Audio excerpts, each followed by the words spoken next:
Welcome to the new BMW 8 Series. It's a car which the Munich firm reckons can mix the luxury of the Mercedes S-Class Coupe with the excitement of an Aston Martin DB11 or even a Porsche 911. If BMW can pull it off, that surely makes the 8 Series one of the great all-rounders of the automotive world. We headed over to its world debut in Portugal to find out whether it's a test series champion or more of a golden duck. Prices start from 76 grand for the 840D, while this M850 costs £100,045. It sounds like a lot, but it makes the 850 £3,000 less than the slower, but admittedly bigger, Mercedes S560 Coupe. An 8 Series convertible is on the way at a later date for a £7,500 premium. But it's the coupe we got here, so let's start with the styling. Now it's fair to say, a few of BMW's recent designs have been a bit divisive to look at, but not this one. The new 8 Series just looks spectacular. It's long, it's low, and in the metal it has so much more presence than the old 6 Series. Those headlights are the slimmest fitted to any BMW and are available with sharp laser light tech. While it looks especially menacing with this orange paint and blacked out trim, in a more subdued colour scheme it looks classy and understated. It's a simple yet appealing design that doesn't try to shout too much. The same goes for the cabin. Inside, the 8 Series feels every bit the £100,000 car. Build quality is immaculate, the leather stitching on the dash is perfect, and I really like this crystal gear selector and iDrive click wheel. This all-black colour scheme isn't the most adventurous, but when rivals like the S-Class Coupe and Bentley Continental GT might come across as a bit much for some, the 8 Series understated look certainly has a place in this segment. The low-slung driving position and huge boot are great, but the rear legroom isn't. For such a large car, it's next to useless.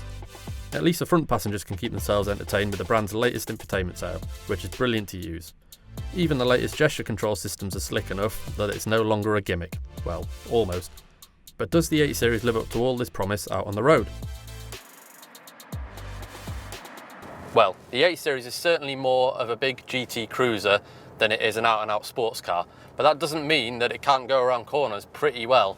The 8 Series rides on a variation of BMW's modular platform that underpins everything from the new G23 series to the vast X7 SUV.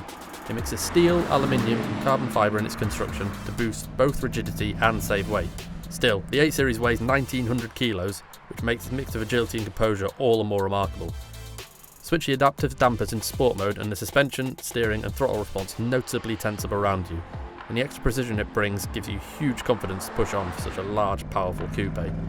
The weight only really makes itself felt on track, as the tyres begin to scream in protest at the laws of physics they almost defy. Even right on the limit, it manages to run an Aston DB11 close for agility. It's helped by precise steering and a rear-biased X-Drive 4-wheel drive system, which delivers phenomenal traction on corner exit. Yet despite all of this, switch it to comfort mode, and it manages to run an S-Class Coupe closed for ride quality and refinement. It's a phenomenal feat. Now there's two engines to choose from at launch. There's the 840 diesel, which is a 3-litre twin-turbo straight 6, and there's the M850i, which is the one that we've got here. It's a 4.4-litre twin-turbocharged V8. It's got 523 horsepower and 750 newton meters of torque, and it's very, very quick.